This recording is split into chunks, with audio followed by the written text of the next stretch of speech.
yourself, brother. What is this comment? Delete this next comment. Take you, brother. Take examples of her attitude. What's good about that one?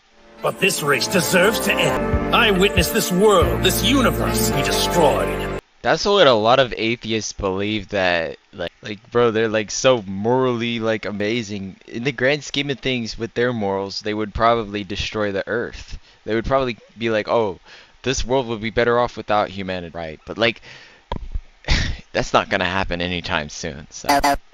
Yes, but you wanna say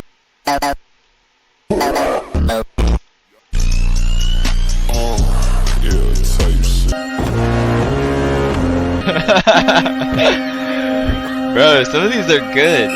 What the fuck was that? Dog, did y'all see that fucking... Bro, what the fuck is that? That was cool as fuck, bro.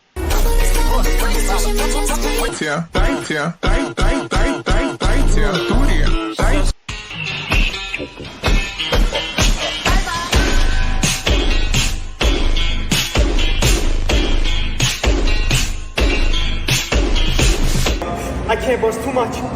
Not as much love. I can't boast too much. Not as much love you had for it.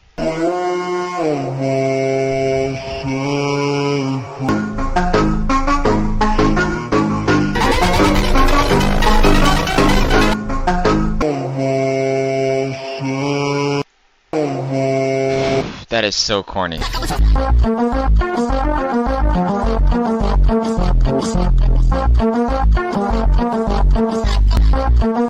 Spiritually younger, bro. Why would they look younger? If they were spiritually awakened, they'd be fucking stressed about everything, okay? So they wouldn't look young. Somehow Attack on Titan.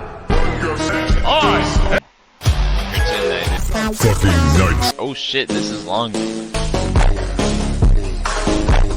Somebody's noticing that iffy as fuck.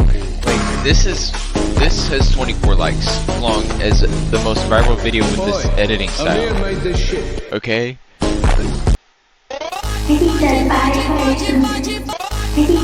Hear me out, okay? This edit is probably better than any edit that is mainstream out there, okay? This edit right here, right fucking here. Bro, this shit is better than fucking Heiko at his prime. That's not even a hot take, bro. That is a fact. If we look at Heiko's edits, bro, that ain't close to this shit. That's like popular at this very moment. Complete dodge.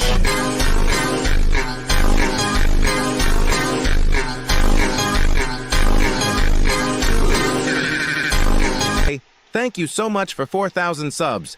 Thank you so much for the love and support. Anyways, here's Waiheke Island. Oh shit, bro.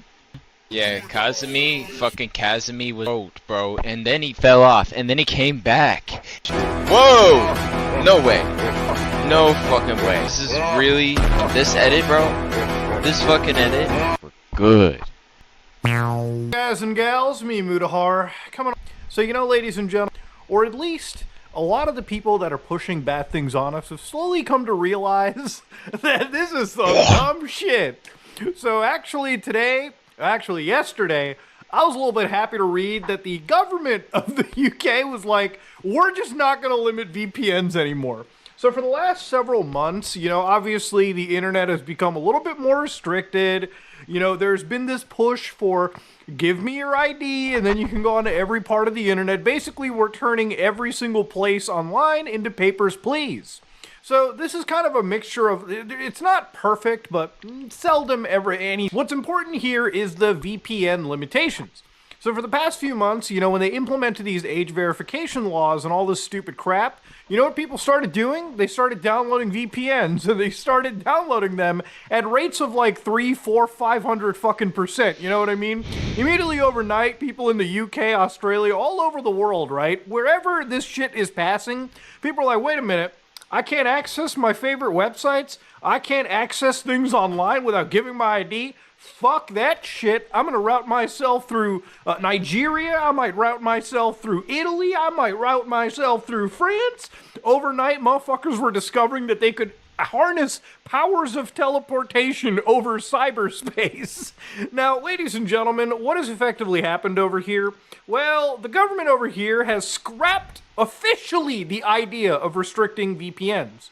So I want to actually get right to the meat and potatoes of this discussion here. This is actually from the Secretary of State for their technology.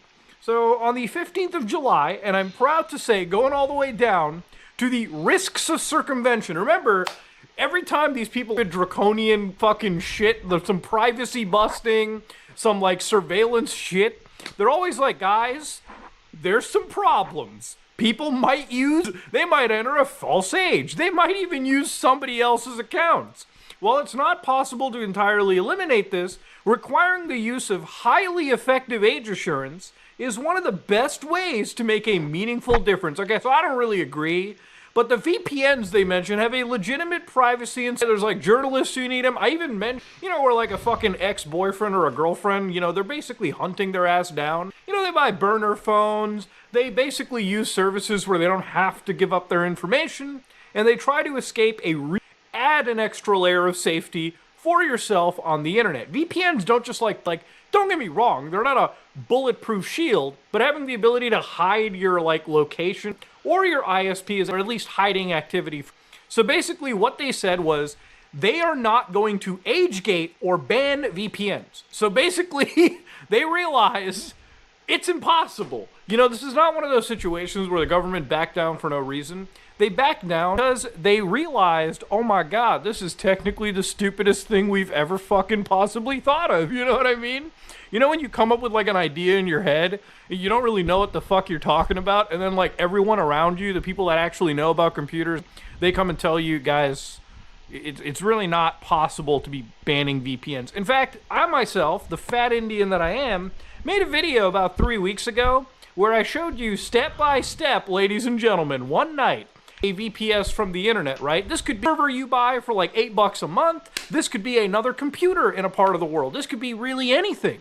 And I showed you how to basically set up simple console commands to set up your own virtual private network. It required you to give your fucking ID. You could just make your own and access the internet in a safer manner. So basically, what have they fucking found over here? Basically, they said they're going to put the onus on in the scope to take robust steps to detect and prevent attempts by underage users to circumvent all these measures. So basically, the blame is now put onto every single company. Now, you might be like, well, what's changed, Muda? I'll tell you right now. This is also unenforceable. So I'll give you an example of what this is. Imagine if you probably are, some YouTuber probably jumps in and tells you, hey guys, use my code and subscribe to some VPN service. You can use that to bypass, all the country restrictions, right? Imagine you're living in, I don't know, France, for instance, and you're like, shit, I want to see what the Americans watch on Netflix. Well, you open up something like, I guess NordVPN, not that I'm sponsored, I have a subscription with these guys that I forgot to cancel. And now I'm billed up to fucking 2029. So I may as well just use that shit. So here, this is Buffalo, United States that I'm connected to right now. I could connect to all these fucking servers, right? Dude, I could connect to Belize, for instance. I could connect to Bhutan. In fact, you know what? I'm going to connect to Chad, for instance, right here. So now I'm connected to Jamaica, Chad. Now here you can see that I'm secured. I'm a Chad. And if I go to the IP address check here, ladies and gentlemen, you can see that my IP address is registered in the country of Chad. But anyways, is Packet Hub. So if you go to Packet Hub SA and you buy servers from them, all of these servers that they then this is how a lot of over the world, right? They don't own them, they just kind of lease out server space for on top of it. Now, here's the reality. You have to put some level of they'll be like, we detected you're on a VPN, let's get you out. They have this block of IP address just straight up. Now, again, you can bypass Now, again, the reality of it is I don't think, but do I think that the government do it? I don't know. I don't think, and if you're somebody like